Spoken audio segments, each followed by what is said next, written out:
Good morning, everybody. This is Chris Jones. I'm here today with Carol Noble from the Payson Community Garden. We are going to be talking about vertical gardening. So thank you all for joining us today. Just a little bit about these webinars. This is what I call the Gila County Cooperative Extension Garden and Country Extension Webinar Series. I do these weekly. They're 60 minutes or less, Thursdays at 11. Thank you for joining me.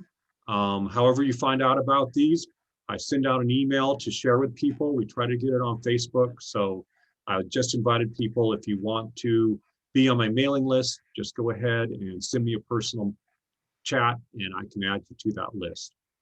So right now, started back on February 11 and through April 15, I am hosting the spring gardening classes at the Payson Community Garden in northern Gila County, Arizona. If you haven't been to Payson or want an excuse to go to Payson, they will be open Saturday mornings. They welcome visitors to see what's going on. Right now, the garden's just getting started, but when summer comes along and everybody's gardens are in full bloom and the farmers market's going on, it just makes for a great Saturday to go visit Payson. And of course, there's the people who live there, and what a privilege that is. So these are recorded. They do get posted to the Cooperative Extension YouTube channel.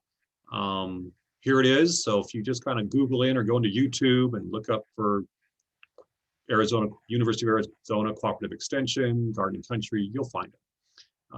And the University of Arizona is an equal opportunity affirmative action institution.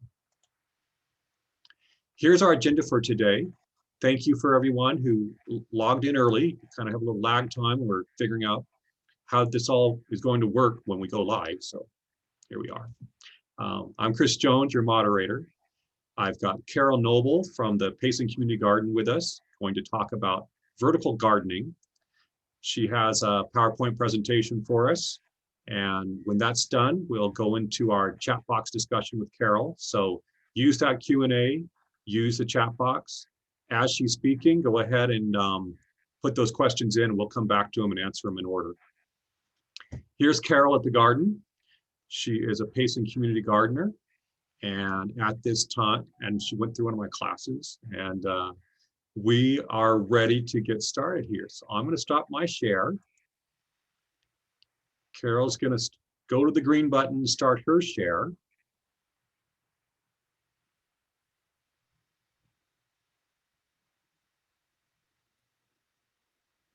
And hit and play. Thanks for walking me through this. And you are on and live. Okay, let's see how it goes. See if everything works. Good morning. Thank you, Chris.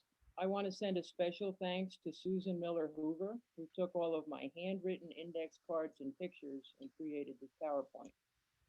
I also want to thank all the Payson gardeners who shared their pictures with me. Vertical gardening. If you Google vertical gardening, you'll get over 40 hits. Everything from hanging pots to gutters, to flowers, to ivies, and finally vegetables.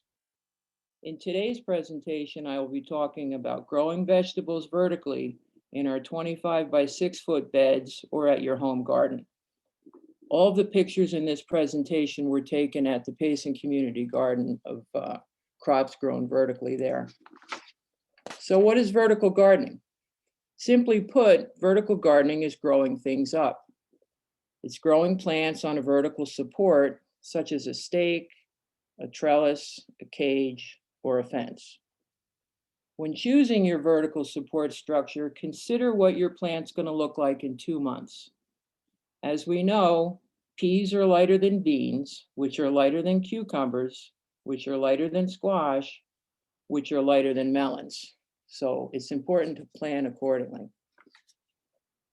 There's so many benefits to vertical gardening. The first is that it saves space. If you're growing up instead of your plants laying on the ground, you're going to save a ton of space. It really adds to the square footage of your garden. It reduces disease and insect damage. Many diseases are picked up from the ground when the water splashes onto your lower leaves. That's where you pick up your soil-borne diseases and fungus. It helps to reduce the chance of powdery mildew because when you're growing vertically, you have better air circulation. It's easier to harvest. You don't have to bend over and hunt for fruit amongst the leaves and vines. And if you've ever tried to pick bush beans, you're going to appreciate growing your beans vertically. You'll be able to grow more fruit, more food, especially more beans. I've read some studies that indicate 2 to 3 times more yield when the beans are grown vertically. And finally, you'll have a clean, straight fruit. The fruit's straight due to gravity because the fruit's hanging down from the vine.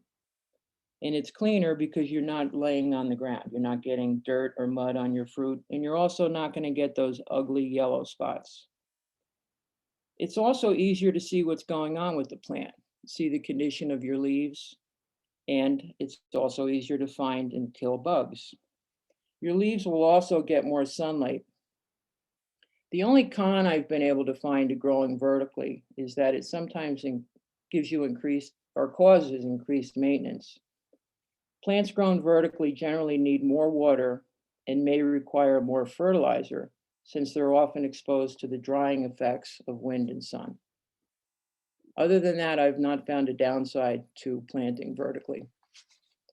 What are the best vegetables to grow vertically? Well, there's actually 3 different categories. The first are the climbers.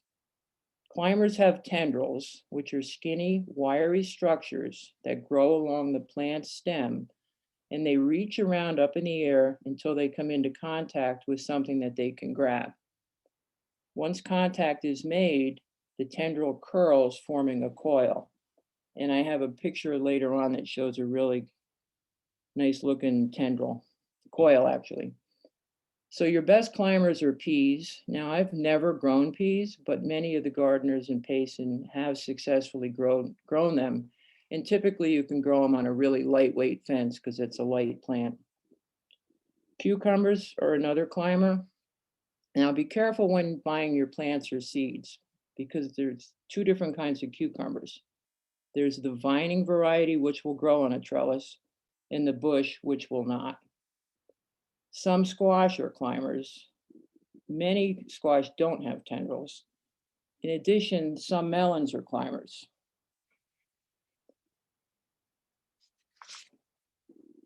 This is a picture of my Armenian cucumbers grown last year, and this is approximately 3 months after the seeds were planted.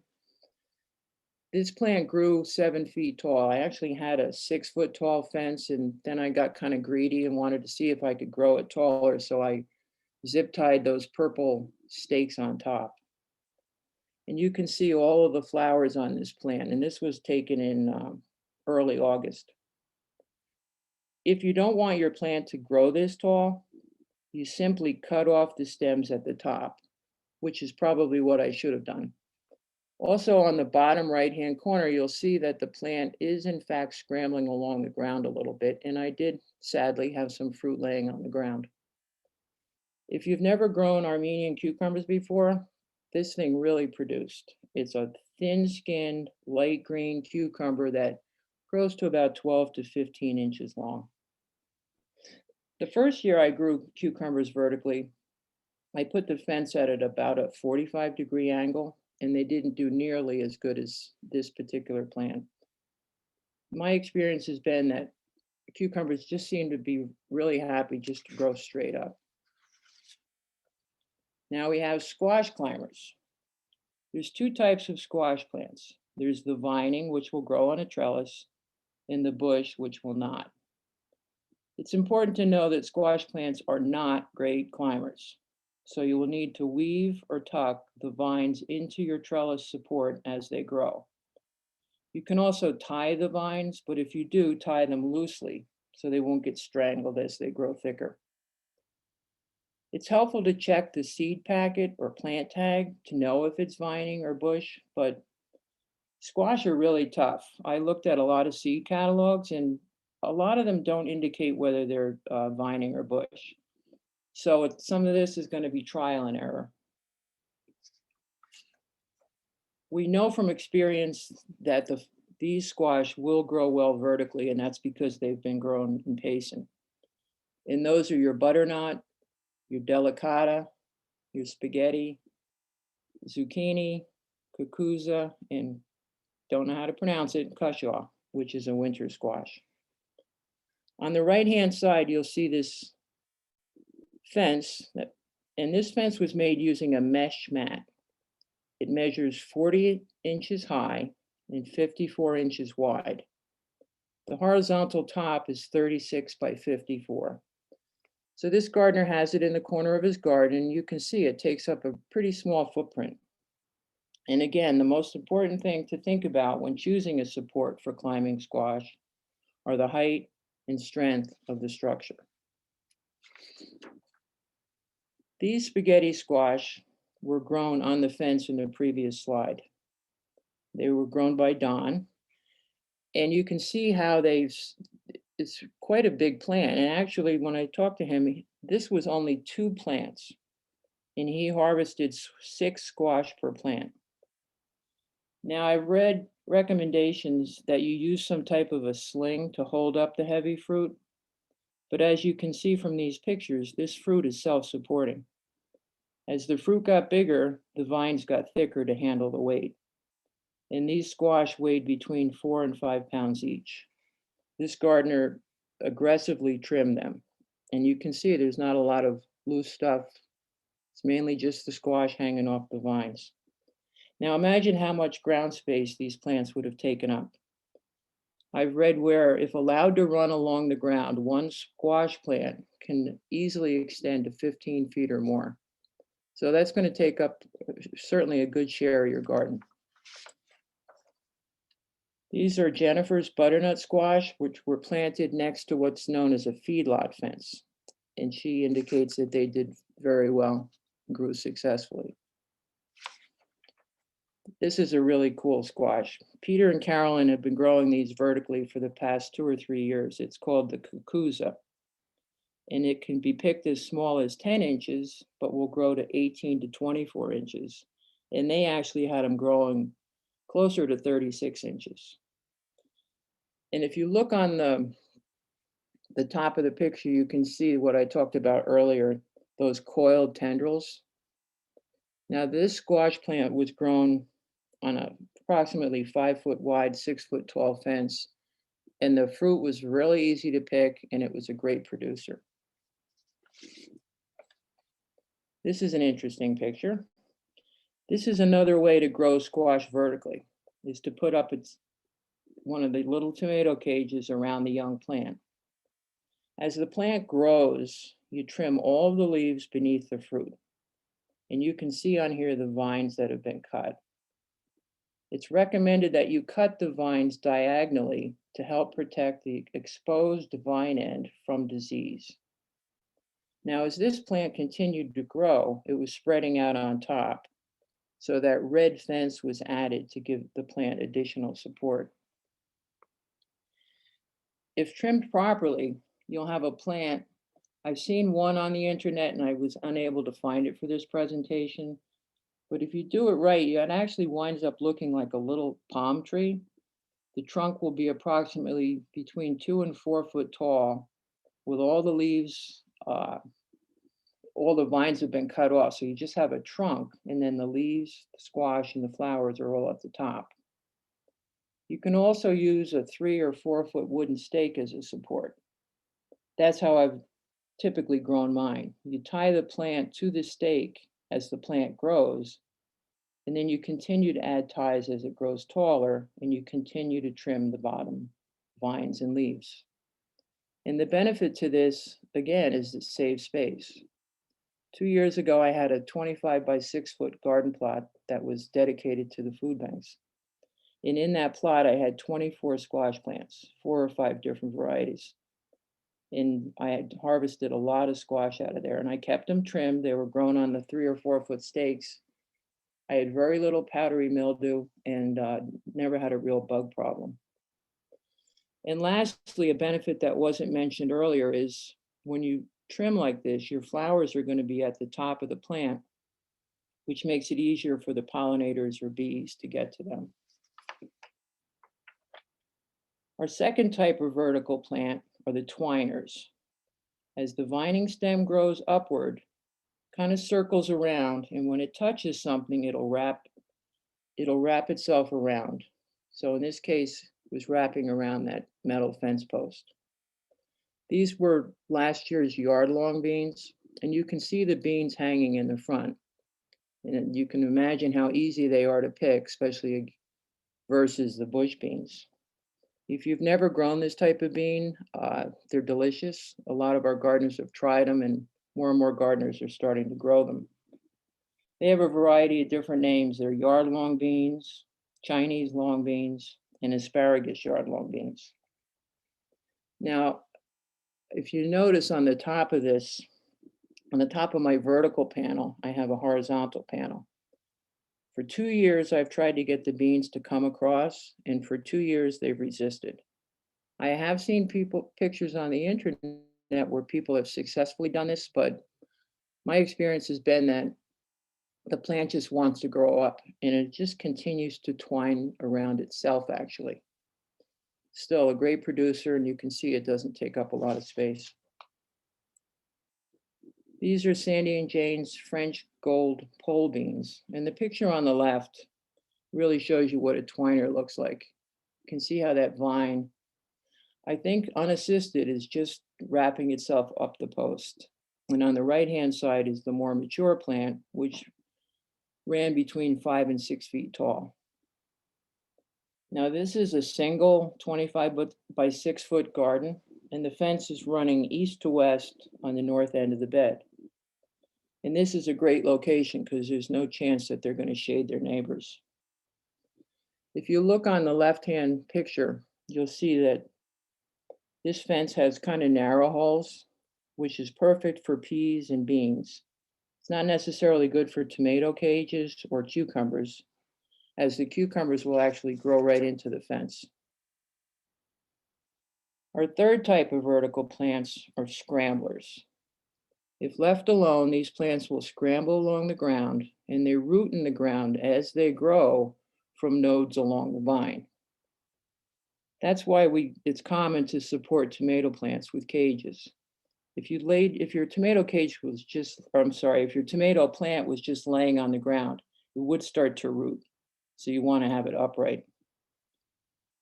Because tomatoes don't have tendrils to attach themselves, you may need to tie the plant to the support structure as they grow. Sweet potatoes are another scrambler. Sweet potatoes are very low maintenance. The plant has a very prolific vine. But if the vines are allowed to lay down, they'll root in the ground, which takes energy away from the potatoes. So they must be trained to grow vertically by weaving the vines in and out of your structure. And I found this is a good place to use those little tiny tomato cages. So we talked about 3 different types of plants that can be grown vertically: the climbers, the twiners, and the scramblers. And the only difference is that some require more work than others. The scramblers require the most work, but the twiners and the climbers kind of do the work themselves. Just some pictures from the garden of very heavy fruit that was grown vertically. These are Bill's pretty large orange pumpkins. And like the spaghetti squash that we saw earlier, you can see that they're self-supporting. As the fruit got bigger, the vine got really thick. And these are Jennifer's Long Island Chinese pumpkins. And again, they were grown vertically and are also self-supporting. So I want to talk a little bit about the most common fencing that we see at the Payson garden. The first is what's known as feedlot panels, and you can see the sizes are a little bit different and the prices are a little bit different. The main difference is the hole size, and again, the overall panel size on these. The advantage to these is that they're very, very sturdy, and they'll bear great weights, and they don't rust. They can be cut into smaller pieces using bolt cutters, and they can be used for many years. Disadvantages, they're a little expensive to start with, but again, you're going to use them for many years. They're also difficult to bend. They're certainly more affordable than buying pre-made trellises, and they're starting to be more and more common at the Payson Garden. We also have what's called a mesh mat, which is 7 feet by 42 inches. This is actually a wire concrete support product. So when shopping, just look in the concrete section of the store. The benefit to these is that it's inexpensive, easy to bend. They're great for making the large round tomato cages. The disadvantages is that they will rust. In fact, they're usually rusty when you buy them. And they have kind of sharp edges. So just be aware of that. But they have a 6 inch by 6 inch opening, which is the perfect size to reach your hand in. These are Marty's tomato cages, which are perfect for indeterminate tomatoes.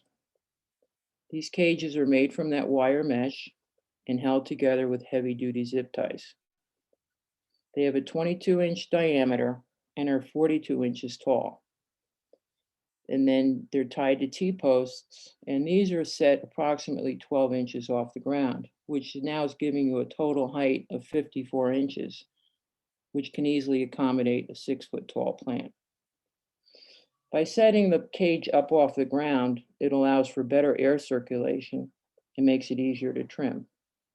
Because remember, you never want your branches to touch the ground, as that's where they pick up disease. There was a gardener about 3 years ago that used more of a chicken wire fencing to create a tomato cage, which was great, held up the plant just fine. However, when it came time to pick the tomatoes, the hole size on the chicken wire was only about 1 inch by 2 inch, so you couldn't get your hand in. So the only way to do it, the gardener cut those hole sizes, made them bigger, which made dangerous sharp edges. So just something to consider when making your cages. This is that feedlot fencing, which is extremely hard to bend. Somehow this gardener managed to do it. But the nice thing about this is it's very functional, and you could plant actually on both sides of this fence. In fact, this is Jennifer's Long Island Chinese pumpkins, which you can see are planted on both sides of the fence. She also utilized the space underneath by planting beets and bush beans. Once the pumpkins got really big, it was time to harvest the beets. So it was a great use of space. And this is a picture of the feedlot fencing that's been cut to a smaller piece. And this is about 5 foot wide, which is perfect for our gardens. And this is Kathy's bean tower before the vertical strings are added, just so you see what they look like. This tower is about 7 feet tall, and she has it set in the center of her garden so as not to shade anyone. And these are Leslie's long beans, which are growing on a bean tower. And now you can see the yellow vertical strings have been added. A lot of the gardeners in Payson are starting to use these bean towers, and they're very effective. And again, you can see the small footprint it's taking up for a whole lot of beans being grown. Now I show this laughingly, just shows how simple it is to create a vertical structure that's inexpensive. And what I've done the last 2 years is I just took 2 of the old-fashioned tomato cages and tied them together. And I managed to very successfully grow long beans on these. So it's important, look around your garage, look in thrift stores, just look for different items that you can use in the garden to grow vertically. So equipment, we talked about the fencing, the bean towers, and those are the things we typically see in our garden. You could also get or make a pea trellis, a bamboo teepee, an A-frame trellis, all kinds of arbors, arches, and tunnels, wire mesh trellises, posts and netting or twine. Pre-made structures can be expensive to buy. You can get them in any garden store, or you can Google for directions on how to make any of these, or look at videos on YouTube. It can be as simple as stringing wire or heavy-duty string or twine across 2 vertical supports, such as T-posts. was my first experience growing cucumbers. Was I just strung wire between T-posts and they grew just fine. Now, when using any type of a structure, be sure to put up the stakes or the fencing either before or soon after you plant your seeds or plants. If you wait too long, you may damage your roots. And again, when choosing your structure, remember you want to plan for what the plant's going to look like in a few months. It's also important to plan your location. Consider your sun exposure, which really isn't an issue in Payson because we have pretty much sun all day. But plan your garden. Do you want to be on the east side, the west side, the middle, or the north side, or the south side? The most important thing to consider is your watering system and how you plan to get the water from the source to your plants. And remember to please not shade your neighbor's garden. The next three pictures are going to show how I laid out my garden last year and how and why I used two different watering systems. This is the east side of my garden, and this is where I plant all my rows of seeds. I have onion sets, beets, long beans, and the Armenian cucumbers. And on this side of the garden, I use soaker hoses. You can see them, they're very old, so they're light gray, but you can see, and they're flat. You can see the soaker hoses running along the plants. You would lay them right on top of your seeds or next to the plants when they grow. And the nice thing about soaker hoses when you have a line of plants or seeds is that you're not wasting water. So if you had a 25-foot soaker hose in Payson, it would run the length of your garden. If you had a 50-foot hose, you could run the hose all the way down and then turn it and run it back. So you're getting twice as much water. You'll also notice up against my vertical fencing in the foreground are my long beans and in the background were my cucumbers. And because it's early, I had fabric covers laying on top of the seeds, which helps to keep the soil warm and also helps to retain moisture. And this is the garden just viewed from the other direction. And you'll see on the right-hand side is where I have my tomato cages set up. And I planted 2 tomato plants early in May because a gardener had given them to me. And we did have a frost on May 19th. So it was important that I had utilized those what are called walls of water. Sandy and Jane will be talking more about those in their tomato class, but it did protect those plants from the frost. You'll also notice my tomato cages, which again were made with the wire mesh. As I said earlier, they have kind of rough edges.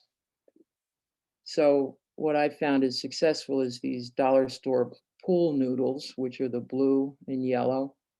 And you wrap those around the top and bottom, which helps to protect not only your arms when you reach in, but more importantly, if you put covers on, especially the lightweight tool later in the year, it helps to keep those from getting torn up.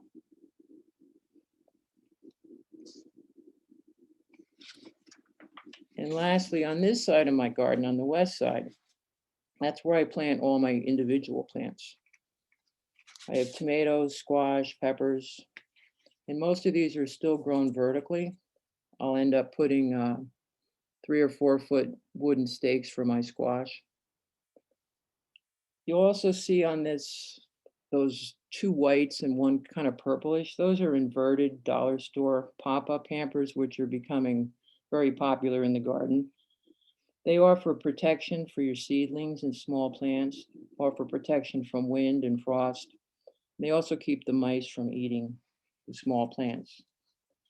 Now on this side of the garden, that's where I use a drip irrigation system, which I find really effective for individual plants. And if you missed Dan's class, it's the line that's coming down. It's like a 1/2-inch solid irrigation tube. And from that, you run the little 1/4-inch tubing. And at the end of that tubing, you have your drippers. The nice thing about this is you can buy different size drippers. You can buy 1, 2, or 4 gallon per hour. So you can put different water on different plants. Another nice thing about this is that you can swap them out as the season goes on. For example, on my tomato plants, I start with 4 gallon per hour. And then once the fruit starts to ripen, I cut those off and put on 2 gallon per hour. So that I found very effective. Again, with this type of irrigation system, you're not watering bare ground. The water is going directly to the plant and it's giving you some deeper roots.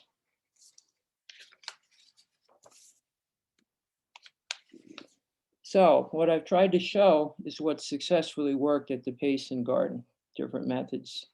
We've successfully grown cucumbers, beans, long beans, squash, pumpkins, and tomatoes all vertically, utilizing different fences, cages, and bean towers. And that's what I have, Chris.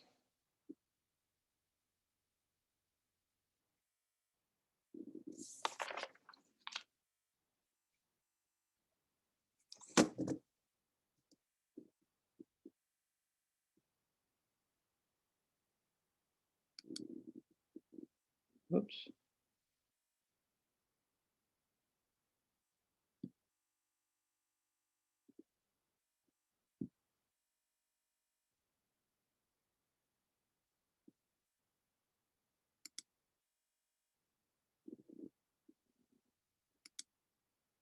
I can't hear Chris.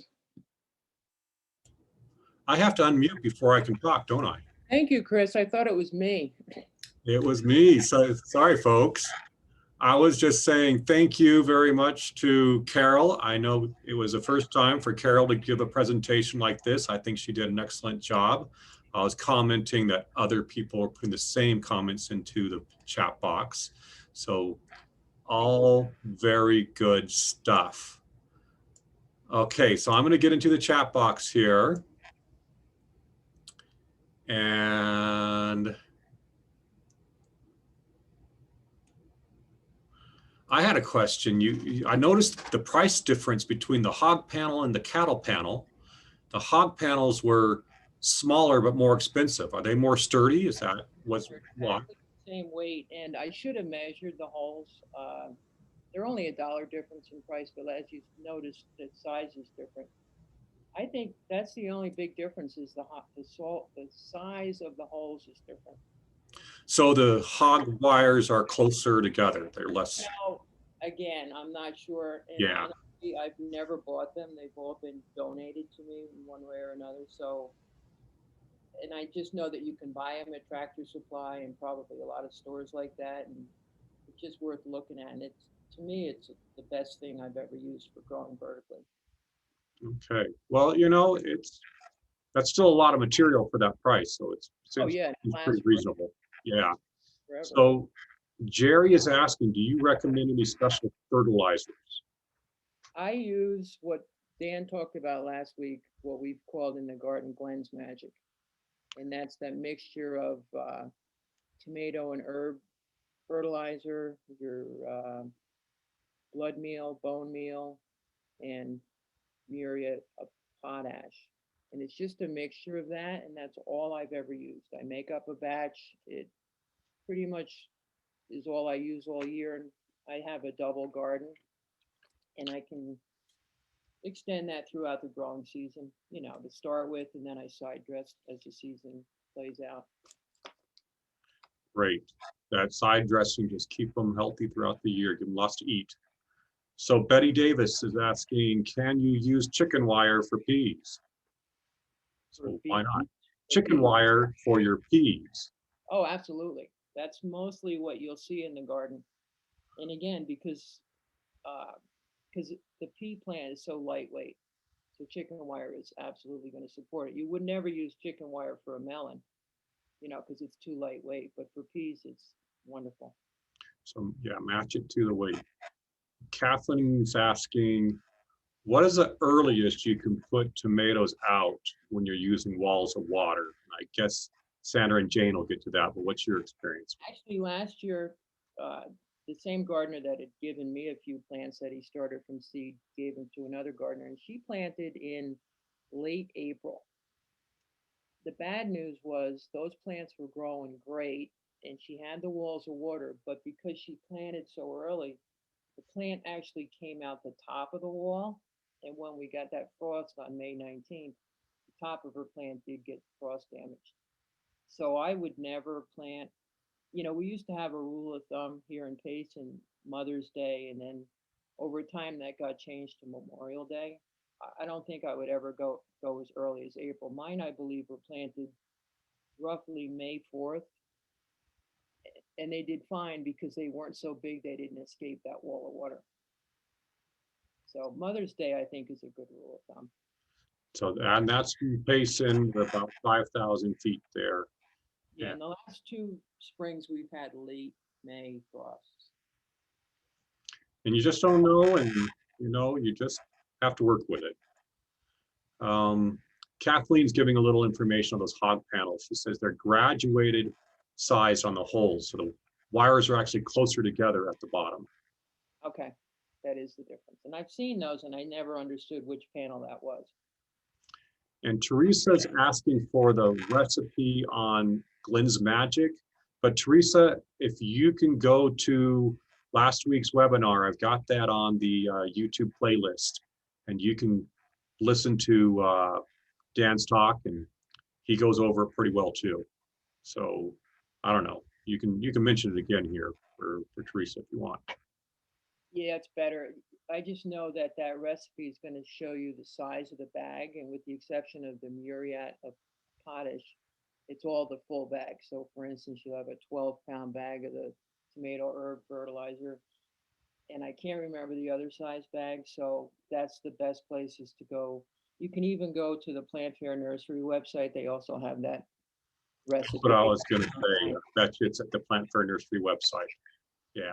Okay, so Cheryl is asking, what was it that you said they do when trimming squash leaves to prevent disease? You're just trimming the squash leaves as they get old, right? Taking the vines off. Well, if you want to grow again, whether it be in a tomato cage or actually anyway, you want to trim off your bottom vines and leaves.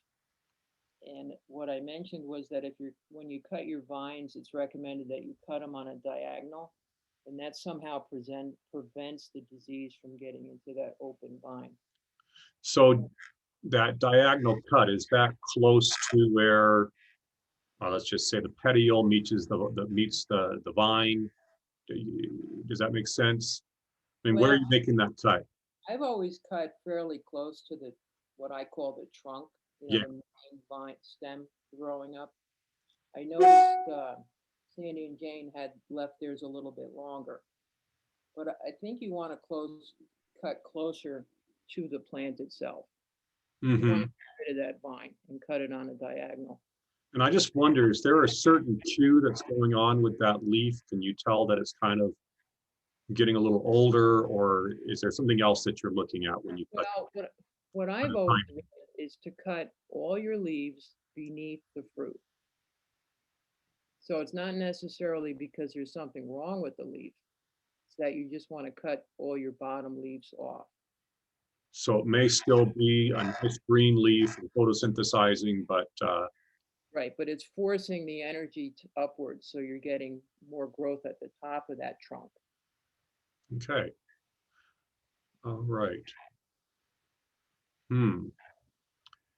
Jerry, we're not sure what you want us to repeat.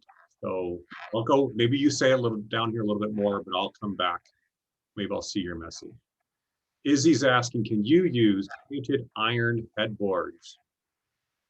Yeah, and that's what I said earlier. Instead of buying the pre-made, rather expensive trellising devices from your garden store, I've seen headboards at the garden. You see a lot of unusual structures that people just find laying around, or again at a thrift store. Anything that's going to allow you to grow vertically, that's going to give it some type of support. Great. And we're just going over this. So Teresa's just going, how often do you fertilize? And again, Dan went into a lot of that last week, but how often are you say you're kind of putting out that side dressing? I guess it just depends on the season, time of year. Yeah, I don't have any specific rule of thumb. And again, I'm fairly new at this, so sometimes if you see your neighbors are fertilizing, that's when you decide it's time to fertilize. I think Um, Dan fertilizes a lot, and Dan has a fabulous garden. and I would imagine June is an important time to be fertilizing because all you're getting is a lot of sunshine and you're not getting any of that monsoon rain, although we didn't get any of that last year either. Not at all. Yeah. But if those monsoons start up, they'll help to fertilize. But, Oh, absolutely. yeah. So Judy's asking, hog panel holes, or just points out, hog panel holes are closer to the bottom to keep the babies from going through. I bet That's Judy must be a hog farmer. Thank you. And Cheryl's asking to see the slide with the picture of the bean towers again. Do you want to go? Can you get back into your share screen and go ahead and find that slide, and then we'll share that and we'll just get to some of the other questions. And the website we're talking about is Plant Fair Nursery.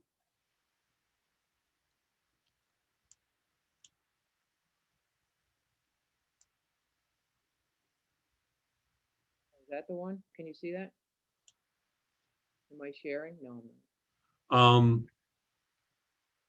Yeah, Is that the one? that's one of the bean towers. Yeah. The So other one, using the strings and this was just before the strings were added. Just to you've say, got hooks up here to attach to. I don't think I'm not sure, honestly. I've never used a bean tower, and there's certainly more modern ones that we're starting to see. This one's a little bit older, and I'm not sure if they were just tied to that top structure and then again on the bottom. And this one, unfortunately, doesn't show the top, but Yeah, I don't know if there's hooks or not, but it seems fairly easy to do. tie it to something. And you showed off your 2 tomato baskets as your bean tower. Yeah. It worked fine. It all works. The plants, they just want to grow up. Absolutely.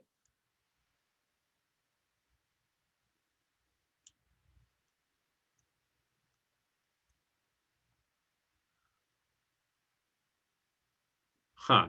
Cheryl just clarified. She was like the one that looked like the laundry thing. Oh, the laundry baskets? But I don't think that's a tower. The last baskets weren't the tower. No, that wasn't the tower. Okay. Well, let's come over here. So a little bit about that Kukuza squash. What type of squash is that? Is that like a summer squash that you eat fresh or what? It's a summer squash, and I know I Googled it, and it can be used in a lot of different ways. That gardener that grows a lot of it, they use it a lot in soups, and I know she freezes it because it is a great producer, and it's such a cool looking plant. When they let them grow closer to 3 feet long, what happens is at about the 2 foot mark, they start to, it's almost like a U shaped. So they're really neat looking. And they've been growing them for years. But I think it's got to be a summer squash. It's not a winter squash. And eat it fresh like for salad or better to kind of cook it a little bit? Honestly, I'm not sure. Okay. Again, that's what I used Google for. Yeah. So you'll have to look that up. It describe it very well, what could be done with it. I'm not too many. When I eat squash, I usually cook it a little bit, but sometimes I'll put some fresh squash in some soups or anything. Anyway, Carol, excellent work, says Margaret. Judith says, thanks for the presentation. Had a question from last week.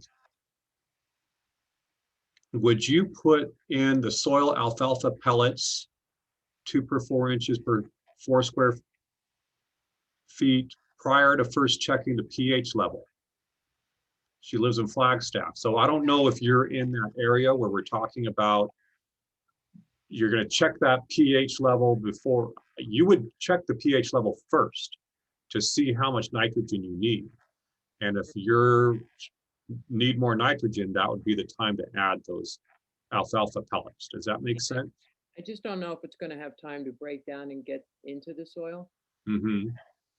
You know, ideally, a lot of the gardeners in Payson, we put our alfalfa down in the fall so that hopefully we get some moisture during the winter, and typically we do, and that's when it breaks down. So now it's had time to break down and get into the soil.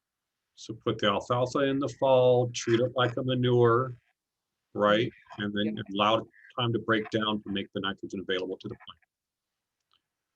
plant. Okay. Leanne wants to know how to control birds from vertical gardening. So the birds are going to have good access in the vertical garden. You know, honest, I've never had a problem with birds on mine. And our garden is never open in the middle of the day, and we do have a tremendous number of, I'm not sure if they're crows or ravens, but they don't have never been an issue. I think if it was an issue, the simple thing to do would be to add some type of a, oh, not a scarecrow, like a thing that moves in the wind. Pinwheel. Yeah, pinwheel, Okay. just something to keep them away. And But never seen it an issue in Payson on the birds usually aren't too interested in squash and melons and cucumbers and things like that. Maybe your tomatoes they might go after. And those we typically have covered most of the season. So I think that's our answer. Donna says, do you use sunshade to protect plants from intense summer sun? I personally use sunshade only on my tomatoes, on the west side of the tomatoes, and typically not till around towards the end of July. And I think the squash and the cubits probably tolerate all that sunshine. Never had an issue with it. Yeah. Valerie's going to have to help us out here because all she asked was, what is that contraption? Which one? So, Val, if you're still with us, let us know which contraption we're talking about. Oh, maybe she's talking about the pinwheel because it was just a few minutes. It was about 5 minutes ago she asked. Margaret says, you wrap the strings around the top, then down to the bottom and back up. That was a picture of my long beans on the tower. So maybe that's the contraption we're talking about. But Yeah, that's your bean tower. the black thing. That was the bean tower without the strings with black. Yeah, we're qualifying as the bean tower. Rachel says cucuzza squash can be frozen whole, and you cut off how much you want to use and put the squash back in the freezer. Next time, just cut off the dried out end and make your next cut. You cook it, and it's delicious. I know that was a great producer. I got to back this up to a bunch of questions. So Cindy's like, I've always wondered about bean towers, and thanks for showing it again. We asked, how do you tie down those laundry baskets? I got a message that you're simply using garden stakes, probably those U stakes would probably put them down well. Absolutely. Okay. Izzy says an old style umbrella clothesline, single pole with ribs going out from the center. So that's kind of what that bean tower looked like, an umbrella clothesline. Sandra says she loved your pictures. Great job, Carol. Very helpful. Myra's asking, do you have issues with squash bugs? And does growing up help reduce the problem? Absolutely. Squash bugs, in my experience, and I spend a lot of time with bugs in the garden, they like to hide. They don't like to come out in the sunlight. So by bringing your vines and your leaves up high, they don't really have a place to hide.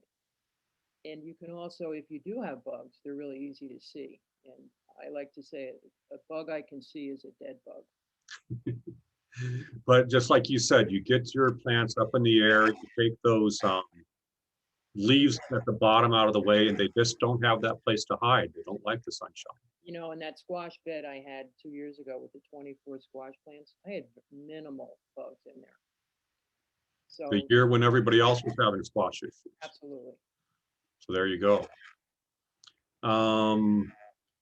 Margaret says she gets the shiny metal swirly garden decorations on sticks at the dollar store. So keep your eye open for those things. I love the little paper trash baskets, those little wire baskets. Those work nicely too for getting your seedling started. Looks like one of those clothes lines that spins in the circles. And is there a way to discourage green tomato worms? Yes. That's why we cover our tomato plants. And Linda, that's gonna be our topic next week. We're going to have Susan Miller. I'll be making that at the end of the talk here, but Susan's going to be talking about pest management and integrated pest management, pesticide-free pest management. And so the green tomato worms, having it covered, and also just when they show up, notice that they're there and you've got to pick them and get rid of them. Okay, we're still doing good on time here, people. Questions are still coming. Mary says she was in Payson last week and did not notice the palm trees and oceans. Oh, okay. Yeah. Okay. If I can't be in the garden, I'm going to be at the beach. And Stephanie's asking, do most of your vegetables do well in true full sun? And I think we just had that conversation, which is yes. Oh, absolutely. In full sun, yes. So tomatoes are basically the only one that's really kind of tender to that full sunshine.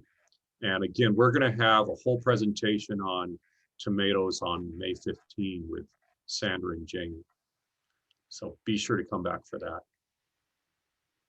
If we are winding down on the questions. Chris, I did want to add, last week someone questioned about visiting the garden if we have any special events. And I just wanted to say that we don't have many special events anymore. Last year we had none due to COVID. Hopefully we'll have an open house in August, but anytime the garden's open, visitors are welcome. And you can always check our website for the garden hours, which change pretty much monthly. And if you're going to come to visit for the first time, July and August is when you can see the garden in full bloom. But just wanted to reiterate that people are welcome anytime. There's always a staff member at the garden that can show you around or answer questions. A lot of people come there and learn how to garden. So if you're in the Payson area, it's the best place to get your hands dirty and learn it. Judy says, if anyone uses real Christmas trees, put it in the garden. The needles fall off, great bean pole. Just yank out the bean vines that come after harvesting. So what to do with an old Christmas tree. So that's a great idea. I just put in that evaluation link again in the chat box. So if you open that chat box and open it, go to that Google form. It's very short for any of you who've done it. You know, it doesn't take too long. That just helps me out with how the program's coming along, ways that we can improve it. Gail comments that sugar baby watermelons did well in hot Lake Havasu on the hog wire. Did use 60% sunshade starting in July. So yeah, Lake Havasu is a little different sun than Payson. So if you're in a place like that, you may need even more sunshade. And the other thing is we did have the full presentation on garden covers, when to use them, why to use them. And so watch that one, and that'll help again with some of the ideas on using the covers. Susan says, thank you. I think we're good here. I'm going to go ahead and bring up my in slides. Here's Carol again. Thank you so much. We just had our Q&A discussion with Carol, so thank you very much. Here's my closing slide, just to keep Are you aware that at this time we are presenting the spring gardening class series at the Payson Community Garden? This will be running at least through April 15. We've got an extra one coming up as well.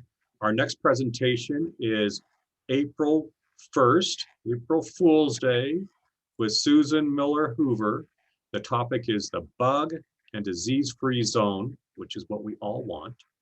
And that's it. So everybody have a great day, and I'll see you next week.